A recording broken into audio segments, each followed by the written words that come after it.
अस्सलाम वालेकुम दोस्तों, मेरा नाम है नुमान सईद। खुश आमदीद कहूँगा आप लोगों को अपने चैनल में। दोस्तों, हमेशा की तरह आप लोगों को बताता चलूँ कि मेरे चैनल का मकसद एक आम इंसान की रहनुमाई करना है, तो इसी वाले से वीडियोस बना के आप लोगों के लिए लेकर आता रहता हूँ। तो आप लोगों से गुजारिश है कि चैनल को ज़रूर सब्सक्राइब कीजिएगा ताकि हर नई आने वाली वीडियोस की नोटिफिकेशन आप लोगों को मिलते रहें।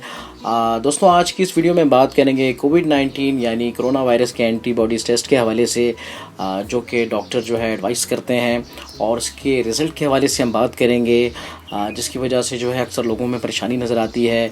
तो उसी के हवाले से हम बात करेंगे। तो वीडियो को जो है लास्ट तक ज़रूर देखिएगा और जो है कमेंट सेक्शन में अपनी कीमती राय से जो है वो ज़रूर जो है हमें आगाह कीजिएगा। जी, तो यहाँ हम बात करेंगे कोविड-19 यानी कोरोना वायरस के एंटीबॉडीज़ टेस्ट यानी कि रैपिड टेस्ट के हवाले से हम बात करेंगे। तो अगर आप टेस्ट करवाते हैं, आपका रिज़ल्ट जो है वो इस तरह आता है कि आईजीएम एंड आईजीजी दोनों नेगेटिव हो, तो इसमें परेशानी की कोई बात नहीं है, यानी कि ये जो है बिल्कुल नेगेटिव कंडीशन है, नेगेटिव है। और अगर आप टेस्ट करवाते हैं और रिज़ल्ट में आपका जो है वो आईजीएम पॉजिटिव आता है, तो ये जो है रिसेंटली इन्फेक्शन को जो है ज़ाहिर करता है, यानी कि रिसेंटली आप इन्फेक्टेड हुए हैं, जिसकी वजह से आपका आईजीएम जो है वो पॉजिटिव आ सकता है।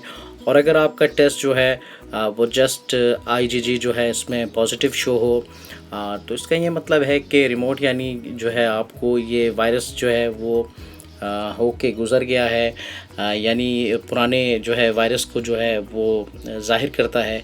और अगर आप टेस्ट करवाते हैं और रिज़ल्ट में आपका आईजीएम और आईजीजी दोनों पॉजिटिव आते हैं, तो इससे हम मिडिल स्टेज जो है वो भी कह सकते हैं, इसका मिडिल स्टेज।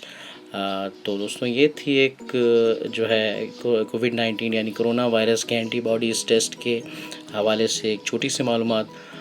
तो उम्मीद करता हूँ कि आप लोगों को ज़रूर समझ आई होगी। तो thank you so much for watching. अस्सलाम वालेकुम।